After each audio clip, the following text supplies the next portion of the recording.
नमस्कार मित्रांनो. आजच्या व्हिडिओमध्ये आपण चर्चा करणार आहोत वृषभ राशीचं जुलै 2025 करताचं संपूर्ण राशीफळ. कसे असतील ग्रहयोग, कसे असतील ग्रहांचे राशांतर आणि ते तुमच्या राशीवर कशा प्रकारे प्रभाव करणार आहेत. खास करून तुमच्या राशीचा जो राजयोगकारक ग्रह आहे शनी, जो की तुमच्या लाभस्थानामध्ये भ्रमण करतोय, दिनांक 17 तारखेनंतर वक्री होणार. मात्र इथे एक गोष्ट खूप चांगली आहे, ती म्हणजे तुमच्याच राशीचा जो स्वामी शुक्र, जो की गेल्या संपूर्ण महिन्यामध्ये तुमच्या व्ययस्थानामध्ये भ्रमण करत होता, तो आता तुमच्याच राशीमध्ये भ्रमण करणार आहेत. अर्थात हे ग्रह आणि इतरही जे ग्रह आहे, जसं की मंगळ केतूची युती सुद्धा या महिन्यात सर्वात महत्त्वपूर्ण ठरणार आहे, की जो तुमच्या चतुर्थ स्थानात होणार आहे. या सर्व संदर्भातली खुलासेवर चर्चा आपण या व्हिडिओमध्ये करणार आहोत. तर सुरुवातीला आपण चर्चा करू की तुमचे जे स्वास्थ्य आहे, मानसिक किंवा शारीरिक, हे नेमकं कशा प्रकारचं राहील. जसं की तुमच्या राशीचा जो स्वामी आहे शुक्र, जो की तुमच्याच राशीमध्ये भ्रमण करतोय, हा राशीचा षष्ठेश पण आहे. आणि राशीचा जो अष्टमेश नंबर 1चा अशुभ फलदायी ग्रह गुरु, जो की तुमच्या द्वितीय स्थानामध्ये भ्रमण करतो आहे, हा मार्गी आहे. तर खास करून तुमच्या आरोग्याच्या संदर्भात अजिबात काळजी करू नका. आणि गेल्या महिन्याचं जर का तुम्ही तुलना केली तर गेल्या महिन्यामध्ये गोष्टी बऱ्याचशा तुमच्या अपेक्षेप्रमाणे होत्या, परंतु जो कॉन्फिडन्स आहे तो तुम्हाला तेवढासा वाटत होता, थोडासा स्ट्रेस जाणवत होता, थोडीशी धावपळ तुमची होत होती. काळजी करू नका, या महिन्यामध्ये गोष्टी बऱ्याचशा तुमच्या अपेक्षेप्रमाणे होणार आहेत. यामुळे तशी काय काळजी करू नका. आणि आर्थिक, मानसिक किंवा शारीरिक या स्तरावर कुठल्याही प्रकारचे मेजर त्रास तुम्हाला सहन करावे लागणार नाहीत, जे की खूप महत्त्वाची गोष्ट आहे. यानंतर आपण चर्चा करू की तुमचा जो आर्थिक स्तर आहे हा नेमका कशा प्रकारचा राहील. जसं की 3 जे ग्रह आहेत हे तुमच्या राशीसाठी अत्यंत महत्त्वपूर्ण राहतात.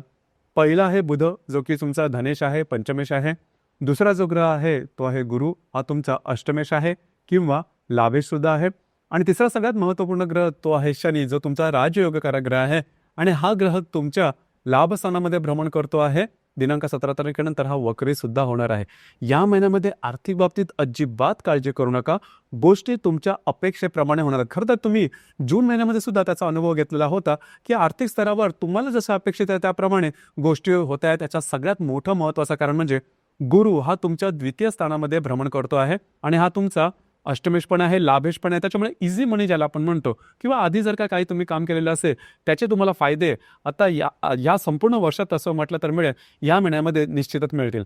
काळजी करू नका, तुमचे जे येणं आहे आर्थिक येणं ते सुद्धा तुम्हाला मिळेल. अर्थात थोडासा खर्च वगैरे होऊ शकेल, कारण रवी तुमच्या द्वितीय स्थानामध्ये भ्रमण करतो. त्या संदर्भात काळजी करू नका, कारण मुळातच तुमची जी रास आहे ही थोडीशी प्रॅक्टिकल आहे. पैशाच्या संदर्भात पैसे कुठे, कधी, कसे खर्च करायचे याचं नॉलेज, याचं ज्ञान तुम्हाला उपजतच आहे. त्याच्यामुळे तशी काय काळजी करू नका. फक्त अतिरिक्त खर्च होणार नाहीत याकडे थोडंसं लक्ष देणं गरजेचं राहील. जर तुम्ही शेअर मार्केटमध्ये ट्रेड करत असाल तर मोठे ट्रेड, मोठी रिस्क 15 तारखेच्या नंतर घेऊ नका, तुमचे अंदाज चुकू शकते. मोठ्या प्रमाणात सांगायचं झालं तर या संपूर्ण महिन्यामध्ये आर्थिक संदर्भात काहीही प्रॉब्लेम येणार नाही. यानंतर आपण चर्चा करू की तुमचं गृहसौख्य आहे हे नेमकं कशा प्रकारचं राहील. ही गोष्ट थोडीशी महत्त्वाची राहील, कारण तुमच्या चतुर्थ स्थानामध्ये मंगळ आणि केतू हे दोन्ही ग्रह भ्रमण करत आहेत. दोन्ही पाप ग्रह आहेत आणि तुमच्या राशीसाठी तेवढे ते योग्य नाहीत किंवा तेवढे महत्त्वाचे ना अशुभ ग्रहच आहेत. तर घरातल्या जे व्यक्ती असतील त्यांच्याबरोबर वादविवादाचे प्रसंग निर्माण होणं, गोष्टी थोड्याशा टोकाच्या होणं किंवा मतभेद, मतांतर या गोष्टी समोर येणं, अशा प्रकारचे काही अनुभव येतील. कारण खास करून या संपूर्ण महिन्यामध्ये मंगळ तुमच्या चतुर्थातच असणार आहेत आणि इथेच मंगळ आणि केतूची युती सुद्धा होणार आहे. काळजी घ्या, घरातल्या व्यक्तींच्या आरोग्याकडे लक्ष देणं गरजेचं राहील. खास करून ज्या मोठ्या वयोवृद्ध व्यक्ती असतील त्यांच्या आरोग्याकडे लक्ष देणं गरजेचं राहील. वास्तूच्या संदर्भातले कुठल्याही प्रकारचे महत्त्वपूर्ण निर्णय या संपूर्ण महिन्यामध्ये अजिबात घेऊ नका, तुमचे अंदाज चुकू शकतील. ही गोष्ट अतिशय महत्त्वपूर्ण राहील. याचप्रमाणे घराच्या संदर्भात काही कोर्ट केसेस वगैरे असतील त्या संदर्भात सुद्धा थोडंसं त्रासदायक गोष्टींना सामोरं जावं लागू शकेल. अलर्ट राहणं, दक्ष राहणं गरजेचं राहील. यानंतर आपण चर्चा करू तुमचं लव्ह लाईफ किंवा रिलेशनशिप नेमकं कशा प्रकारचं राहील. जसं की तुमच्या राशीचा जो पंचमेश आहे बुध, जो की तुमच्या तृतीय स्थानामध्ये भ्रमण करतो 18 तारखेनंतर, हा जो बुध आहे हा बुध वक्री होणार आहे.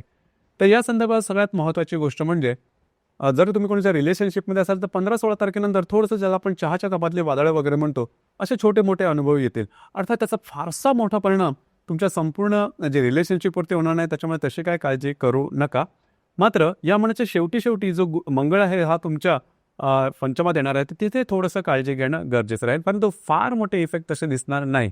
ज्या गर्भवती महिला आहेत त्यांनी सुद्धा तशी काय काळजी करू नका. काही मोठे प्रॉब्लेम तुम्हाला आरोग्याच्या संदर्भात येणार नाहीत किंवा विद्यार्थी वर्गांसाठी सुद्धा हा जो महिना हा बराचसा तुमच्या अपेक्षेप्रमाणे राहील.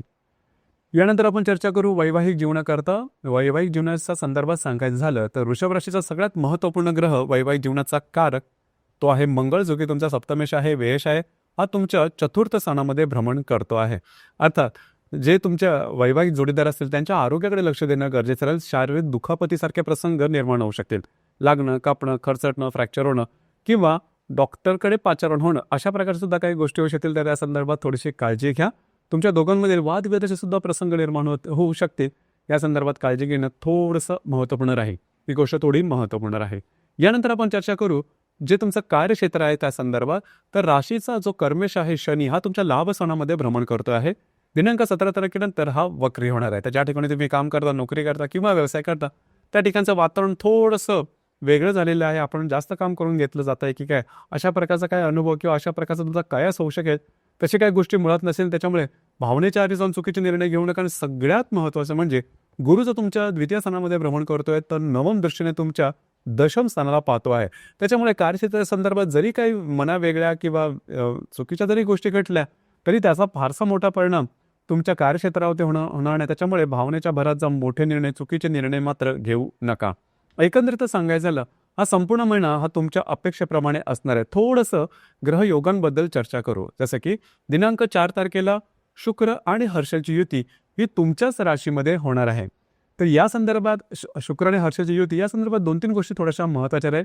भावनेच्या भरात जाऊन कुठल्याही प्रकारची चुकीची कामं करू नका. लक्षात घ्या तुमची जी रास आहे ती थोडीशी लॅविश लाईफस्टाईलकडे झुकणारी आहे किंवा कधीकधी भिन्न लिंग व्यक्तीप्रती जो आकर्षण आहे ते थोडंसं जास्तच होतं, कारण शुक्राची रास आहे. तर दिनांक 4 तारखेला अशा ज्या आंबट शौकीन व्यक्ती असतील त्यांनी स्वतःच्या भावभावनावरती नियंत्रण ठेवणं गरजेचं राहील. कारण या कालावधी दरम्यान काही गोष्टी तुमच्या विरोधात सुद्धा जाऊ शकतील. तर थोडंसं अलर्ट राहा. यानंतर दिनांक 21 तारीख आहे ती थोडीशी महत्त्वाची राहील. कारण मंगळ केतूची युती या महिन्यातल्या सगळ्यात अशुभ फलदायी जो योग आहे तो आहे मंगळ केतूची युती, जी की तुमच्या चतुर्थ स्थानामध्ये होणार आहे.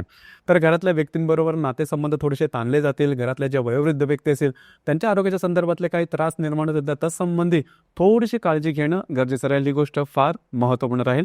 वास्तूच्या संदर्भातले कुठल्याही प्रकारचे महत्त्वपूर्ण निर्णय या दरम्यान घेऊ नका. याचप्रमाणे दिनांक 23 तारखेला शुक्र आणि मंगळाचा केंद्र योग सुद्धा होणार आहे. शुक्र जो की तुमच्याच राशीमध्ये भ्रमण करतोय, जो मंगळ तुमच्या चतुर्थ स्थानामध्ये भ्रमण करतोय. दोघांचा केंद्रयोग. इथे परत गोष्ट तीच राहील की घरातल्या व्यक्तींबरोबरचे नातेसंबंध ताणले जातील, रस्सीखेच होईल, मतभेद मतांतर, घरामध्ये वादविवादाचे प्रसंग, घरातलं वातावरण गढूळ होणं अशा प्रकारचे काही अनुभव तुम्हाला येऊ शकतील. तर या संदर्भात थोडंसे समंजस राहणं गरजेचं राहील. याचप्रमाणे दिनांक 31 तारखेला रवी आणि बुधाची युती तुमच्या तृतीय स्थानामध्ये होणार. ही अतिशय महत्त्वपूर्ण युती आहे. तुम्ही बऱ्याच प्रमाणात ऍक्टिव्ह राहाल. कमिटमेंट, प्रॉमिसेस, कागदोपत्री व्यवहार, नवीन काही करण्याची उर्मी तुम्हाला असेल आणि ती शुभफलदायी सुद्धा असेल तर तुम्ही बऱ्याच प्रमाणात ऍक्टिव्ह राहाल. तुमच्यामधला कॉन्फिडन्स लेवल सुद्धा खूप चांगल्या प्रकारचा दिसून येईल.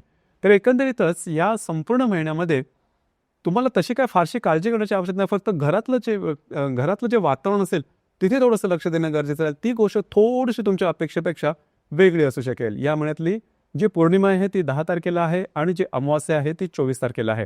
पौर्णिमा अर्थातच गुरु पौर्णिमा आहे. तर साधारण पौर्णिमा आणि अमावास्येच्या दरम्यान कुठल्याही प्रकारचे टोकाचे निर्णय घेऊ नका, चुकीचे निर्णय घेऊ नका, वादविवादात जाऊ नका. ही गोष्ट महत्त्वपूर्ण राहील. तर मित्रांनो हे होतं वृषभ राशीचं जुलै 2025 करताचं संपूर्ण राशीफळ. धन्यवाद.